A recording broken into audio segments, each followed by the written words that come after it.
Madam Speaker, I take this opportunity to deliver my right of reply in my capacity as Acting Prime Minister. Madam Speaker, I'd like to thank His Excellency the President for his most gracious speech. Madam Speaker, as anybody who knows His Excellency the President would know that he's a man who's fair, a man who actually believes in common equal citizenry, and a man in his role as the head of state knows that it is his mandate, his objective, to ensure we have a unified Fiji. Having worked with him as a minister in cabinet and having attended international meetings with him, I know that His Excellency is a man of integrity, a true statesman who puts Fiji first. He will give a speech, Honourable Tikondu Ndua, that he actually believes in. And therefore, if he sees any forces of division, any forces of disunity, it is his prerogative to bring that to the attention of our country, to our citizens and those who are actually creating this disunity. To try and subtly undermine his authority, undermine his integrity, Madam Speaker, is an affront to the office of the President. It is an affront to this highly respectable and dignified human being and statesman. Madam Speaker, in my maiden speech, I had expressed my dissent with the unfortunate personal attacks coming from those on the opposite side, the shenanigans that have taken place inside and outside Parliament, the attempt by many to again polarize and divide this country along ethnic lines. Madam Speaker, but I'm not going to personalize things. I can go on about what happened in 1988 when we were arrested, but I don't come here like Honourable Litavu to lament about a torn blanket that he was given in a lockup. I can tell you that we were locked up in 1988 and we asked for blankets. They gave us blankets in which they urinated upon. When we started singing the national anthem, they brought the Renault trucks, the good old Renault trucks, and started revving the engines so our voices could be drowned and carbon monoxide could fill up our cells. I can tell you that we were there with some Catholic priests, academics, members of NGOs, arrested for holding up a banner, Madam Speaker, that said there's only one race and that's the human race, and that was in Sukuna Park. We of course were arrested for that. I can tell you that we were charged for holding a gathering without a permit, when in fact we actually had a permit. I can tell you many things, Madam Speaker, but I'm not here to cry about myself. No, we are here about Fiji, Madam Speaker. We're here about creating a Fiji that is inclusive, a fair, a just society, a modern society, a society that should not shun or be judgmental of individuals, including Honourable Linda Tambuya, for her dress she wears in Parliament. That is her right. She is to be judged on the content of her character, content of her input in this Parliament, not some outward manifestation of the supposed right cultural practices by somebody. Madam Speaker, there's been a lot of talk about ethnicity and protection of group rights. Madam Speaker, Mick Beddoes, of course, who is now works for SODELPA, in the video that I talked about, Honourable Bulanauha, says, and this is the video, I think as far as I'm concerned, Indigenous rights as I see it really is a struggle of minority Indigenous people in countries where they've been marginalized. And I feel that this particular situation does not necessarily apply to Fiji, unquote. Madam Speaker, this is what identification based on ethnicity does. It is precisely the devil that Durutalo talked about when I quoted him yesterday. The whole purpose, Madam Speaker, of ethnic politics is that when you homogenize people, you'll always have those that will always head those ethnic groups, and these are the elites and the privileged class. You'll also neglect intra and inter-group injustices. As Peli Haufa said, Madam Speaker, a well-known sociologist, as part of the process of integration in emergent and new societies, the privileged who can afford to tell the poor to preserve their traditions, but their perceptions of which traits of traditional culture to preserve are increasingly divergent from those of the poor, because in the final analysis, Madam Speaker, it is the poor who have to live out their traditional culture. The privileged can merely talk about it, and they're in a position to be selective about what trait they use, or more correctly, urge others to observe, unquote. Madam Speaker, the reality is that leaders, for example, of NFP, the great leaders of NFP, who of course no longer exist in NFP, Madam Speaker, have said, and I quote A.D. Patel, won't it be better if we thought less of our race and more of our nationality? Madam Speaker, the reality is that the opposition has brought about again and reduced all our discussions and arguments based on ethnicity, based on the so-called divide. Madam Speaker, the Honourable Leader of Opposition, who I actually congratulated for his speech, because he wants to work together and follow the rule of law. However, I did say to him that when he mentioned that he wants his supporters to remain calm and restrained was inappropriate and indeed unwarranted. These subtexts of threats and violence must stop. Indeed, even Honourable Aseri Randondra weighed in. Why are supposed lack of calm and lack of restraint being talked about? If you are challenging the election results, challenge it on the legal basis. where it will be decided by an independent judiciary. And like anybody else and any other citizen, you and all of us have to accept the result. If we are to work together, we are indeed, and if we're indeed genuine about it, and genuine about the rule of law, then stop the threats. Actively tell your supporters not to even contemplate disruption to the rule of law or constitutional governance. Tell them to stop the vitriol and racism on social media. I hope it will not mean that just because you don't like the result, you will undermine the very institution that will give you the result. Indeed, as shown, Madam Speaker, this will result in inconsistency and hypocrisy. As seen yesterday, Honorable Bulanahuda called the 1997 Constitution put in place by Satan. Yet today he finds the 1997 Constitution acceptable. This type of inconsistency, Madam Speaker, is also unfortunately characteristic of the leader of opposition. He has given 5 or 6 different reasons at different points in time as to why he did what he did in 87. In fact, he's also on record for saying that in 1987, Fiji was not ready for an Indian Prime Minister in his word. Madam Speaker, Dr. Bavandra was in fact an Itauke from Visese, a village that is said to be the first landing of the Itauke in Fiji. The Honourable Leader of the Opposition in 2006, Madam Speaker, stated that all Itauke land should be nationalised and the chiefly system abolished. And this is the article here. In other words, Madam Speaker, what he said, government should own all the land. This we understand, of course, is no longer his position.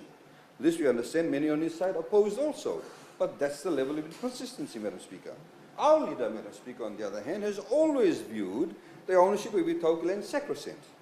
We effectively have closed down all ability to convert Itauke land to freehold, as was done in Denarau and Momi. Madam Speaker, as Honourable Vuniwanga has highlighted, and I find it extremely astounding that the SODELPA members are now defending the permanent alienation of Itauke land. If, Madam Speaker, the opposition members were honest, they would know and tell themselves and all those who they are hoodwinking that the very essence of communal ownership of land is to safeguard its ownership not just for now, but for the future generations. Again, as Honourable Vuniwanga highlighted, land is used for cultural purposes and various rituals. So, Madam Speaker, because the opposition did it, is it okay? Is it justifiable? Can you imagine, Madam Speaker, if we had done it, or more importantly, the wrong government did it? All hell would break loose. Madam Speaker, even from an economic perspective, it does not make sense. By agreeing to permanently alienate these lands, they essentially sent a message to investors that Itauke leased land is not worth in value. If they had started promoting Itauke land as secure investment, then today landowners would have received a windfall. That's what we are doing today, Madam Speaker. We are paying for the development of the Itauke land. We are telling investors, you invest in Itauke land, you pay a fair market rent and you will receive a secure investment. Madam Speaker, then Honourable Nawaikula said that ethnicity was a core identity supposedly informed by the United Nations. This is furthest away from the truth, Madam Speaker. Madam Speaker, if the Honourable Nawaikula were true, then we would have the Universal Declaration of Ethnic Rights, not the Universal Declaration of Human Rights. We have Universal Declaration of Human Rights, Madam Speaker. Most international conventions, fundamental as the universal human rights, is based on canonical impetus. It stems from the belief that we are all God's children. No one is more equal than the other. Even Honourable Tikonduandua in his maiden speech in 2014 said, and I quote, that no matter what your background or religion, we are all equal in the eyes of God. In contrast to the Christian fundamentalists opposite us, our belief of Christianity is an inclusive one, unquote. Madam Speaker, while I'm not here to proselytize or preach, as I do not wear my belief on my sleeve and pull it out whenever politically or self-interestedly convenient, I will refer to religion today, but very briefly. Madam Speaker, when God created us, He created us the same inside. Only outwardly we may look different. To the extent, Madam Speaker, even our blood is the same. There is no such thing as Itauke blood, or Indo-Fijian blood, or half-caste blood, or as some have called me and my children, Kawada. Madam Speaker, as Honourable Dr. Lalam Balavu would attest, Honourable Dr. Govin would attest, and the Honourable Minister for Health, Honourable Dr. Wangani Mbete will tell us, we give blood to each other based on the blood grouping. A, B, and O. We donate each other blood every day. if Minister Akbar's blood group may not be the same as mine, but could be the same as Honorable Lalam Balavu.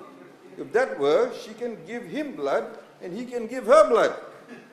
Madam Speaker, of course, in the same tone, I am a universal donor, so I can give blood to all of you. You can take all my blood. Madam Speaker, the reality is, Madam Speaker, the reality is this, that in that God has sent us a message. And if we are wise, we'll wise up to it. Madam Speaker, a lot has been said about UNDRIP. Madam Speaker, we've responded to this on a number of occasions. The Indigenous experience in Fiji has been markedly different to the Indigenous experience in many parts of the world. For example, in Australia, where they went shooting them as sport after church, where they weren't counted as human beings until the late 1960s. Others had land taken away from them arbitrarily, their cultural practices banned. This is the ambit under which UNDRIP had its genesis in and from, not from the Indigenous Fijian experience. The African Commission on Human Rights, Madam Speaker, has observed that any incorrect construction of Indigenous rights would lead to the tyranny of the majority over the minority, Madam Speaker. Madam Speaker, the reality is this. They have also said that the strict definition of Indigenous right is neither necessary nor desirable. Madam Speaker, the rights of Indigenous people in Fiji who are mainstreamed are not being infringed. The Constitution protects their land, their culture, customs and tradition. They have access to the courts, the legal system, the political system. Therefore, Madam Speaker, what we are saying is that to use UNDRIP incorrectly, and in particular politically, to trample the rights of others is incorrect. Madam Speaker, I know Honorable Nawaikula keeps on talking about the GCC. Madam Speaker, the non-congregation of the GCC does not mean chiefs are not in Fiji. The chiefs are here. The chiefs are everywhere. The chiefs are installed. The chiefs are respected. We even have chiefs in this parliament, Madam Speaker. However, Madam Speaker, the GCC was a colonial concoction. And let me remind him and members of this chamber, Madam Speaker, how foreign and fickle this organization was. Madam Speaker, in France, the Charter of the Land is seminal work on what happened in the colonial Fiji. It said that whatever outward semblance of traditional indigenous system Gordon's native administration possessed for European observers, Fijians, meaning Itauke, clearly regarded it as an imported institution, directly under the control of the governor. The Roko not only bore a title strange, he was quite plainly a civil servant, being described in the native regulations as the deputy of the governor in each several province, and appointed by him to rule and govern the native population. The high chiefs rarely met in council until the imported institutions of government required them to do so. The Council of Chiefs were directly subject to Gordon's authority. Gordon demonstrated on one occasion the despotic nature of his relationship with the council by threatening to dissolve it and never call another on hearing that some of its members were drunk. Madam Speaker, I ask the opposition members, please get out of your siege mentality. Get out of your negativity. Focus on the betterment of all our people in a tangible manner. Madam Speaker, let me give one example of the siege mentality. One of the Sodelpa stalwarts, who is unfortunately in hospital, and I wish him a speedy recovery, claimed on social media that the indigenous brain was not as highly developed as those, in his words, the Chinese and Indians, because of their thousands of years of civilization. Madam Speaker, this is an insult and an affront to the Itauke people, in particular the young Itauke people. The Itauke are just as intelligent as anyone else. No one ethnic group has exclusivity over intelligence.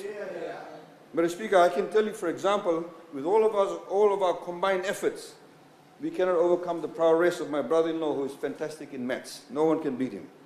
Honorable Gavoka, who is unfortunately not here, knows that members of our family are recipients of toppers, and one of them had a perfect GPA, and she's an Itauke.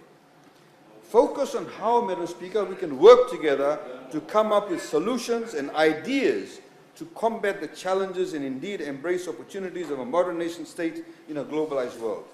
To survive in a globalized world, Madam Speaker, we need to think beyond ethnicity. We need to have an open mind, stop being hypocritical, look to the future. Madam Speaker, I find it amusing that they criticize the hiring of expatriates for civil service. Yet, they're quite happy to have Ben Ryan as a rugby coach, Gareth Baber as a rugby coach, Vicky Wilson is a netball coach. Christopher Gamal is a football coach. John McKee is our 15th coach. The point I'm making, Madam Speaker, that the best person must be hired for the job to get the best result and output for that organization so the stakeholders benefit and get the best return on the investment. As Honorable Tikon Duamdua remarked in 2014, and I quote him again, "It is not true that expatriates have taken over the jobs of qualified Fijians in our economy, in which we need the best people to take Fiji forward. We will not force the pace of globalization if it means degrading our capability as a nation." Unquote, Honorable Tikon Duamdua. Madam Speaker, as I said, and I will take a religious perspective on certain things today, Madam Speaker, I believe the fact that SODELPA has 21 seats and Fiji First has 27, Madam Speaker, is God's will. I also believe there is a design in this outcome, Madam Speaker.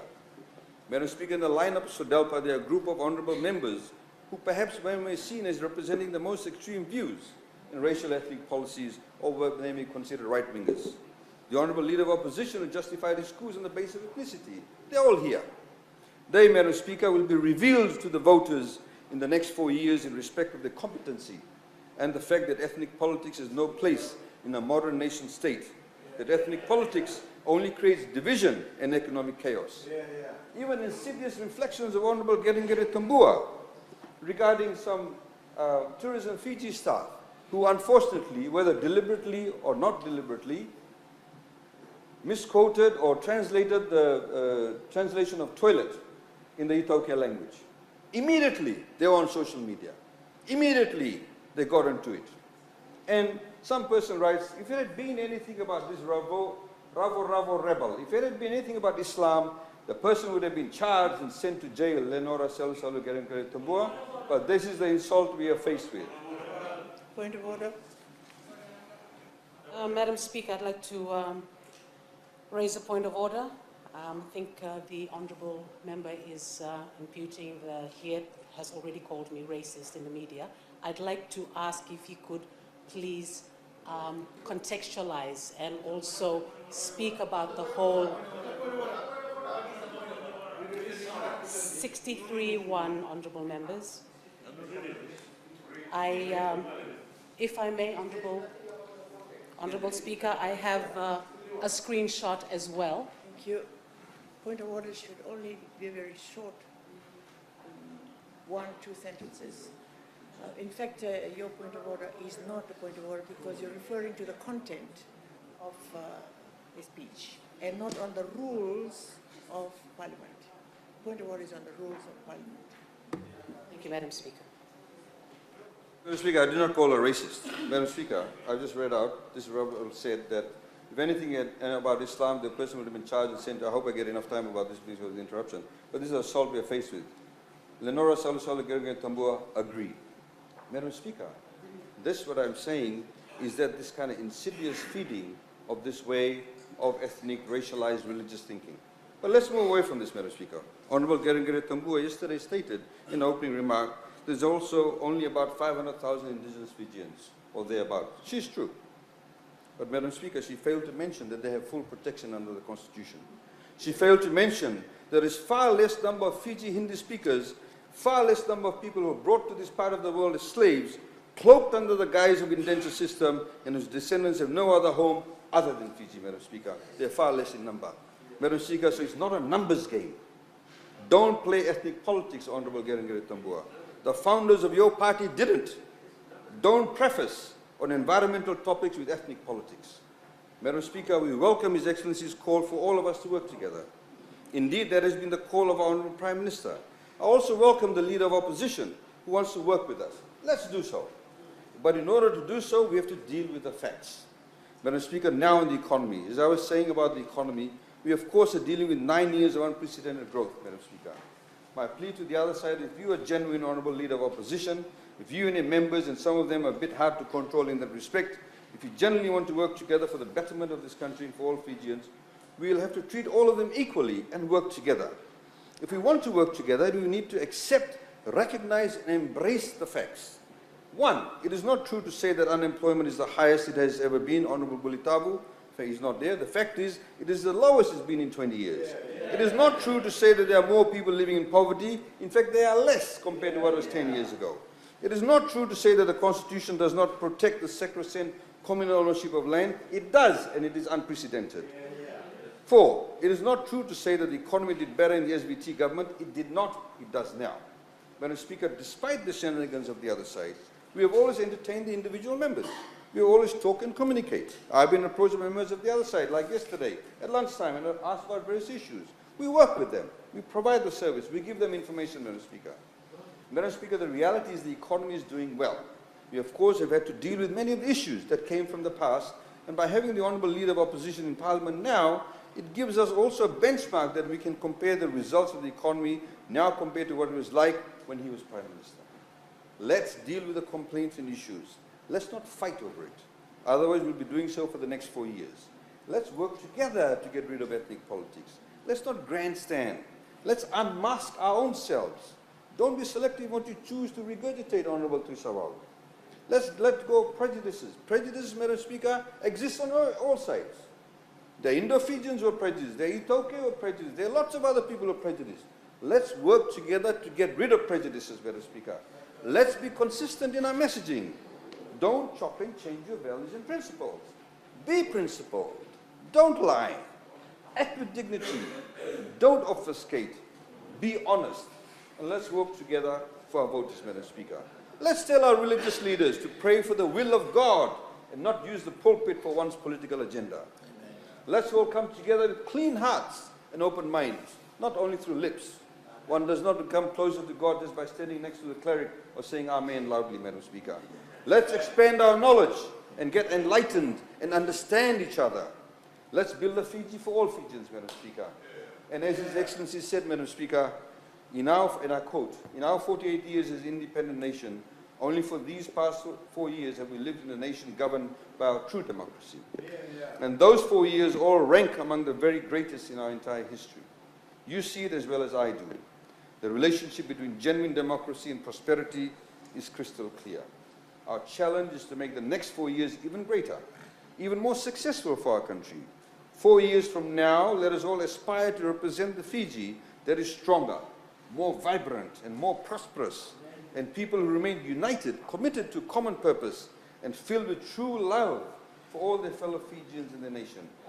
That is what true patriotism, Madam Speaker, is all about. Unquote, Madam Speaker. Madam Speaker, if I could on a religious note also say one thing before I finish off. Madam Speaker, my grandfather, Bakar Ali, who most people in Nanrawa know as Babu, Honourable Kurindrani knows Babu. Madam Speaker, he always told me as a young kid, one thing he always told me, he said, Aiyaz, always remember, once a day at least, that you can die tomorrow. He said, if you remember that every day, it will teach you not to take this world for granted. It will teach you to love the people next to you even stronger because you may not be there tomorrow. It will teach you to respect people around you. It will teach you not to take people for granted. It will also mean, Madam Speaker, that we all need to be a lot more humble and have humility. Because after all, Madam Speaker, we will be judged by our deeds here. We will be judged when we go into our graves. And that's what ultimately what matters, Madam Speaker. If we are able to stick that very fundamental principle of knowing that we will be held accountable for what we are doing today, it'll make us a lot better person, Madam Speaker. Madam Speaker, I wish to wish you and your family and the Parliamentary Secretariat a fantastic Christmas and a wonderful New Year, Madam Speaker. I also wish the Honourable Prime Minister, who's in freezing Poland very soon, will be joined by our Honourable Champion, Climate Champion, a fantastic Christmas too. I wish the Honourable Leader of Opposition, him and his family, a Merry Christmas and a fantastic New Year. I'd like to wish all the members of this Parliament, you and your family members, a very Merry Christmas, and of course, a very, very safe and a prosperous New Year. Thank you.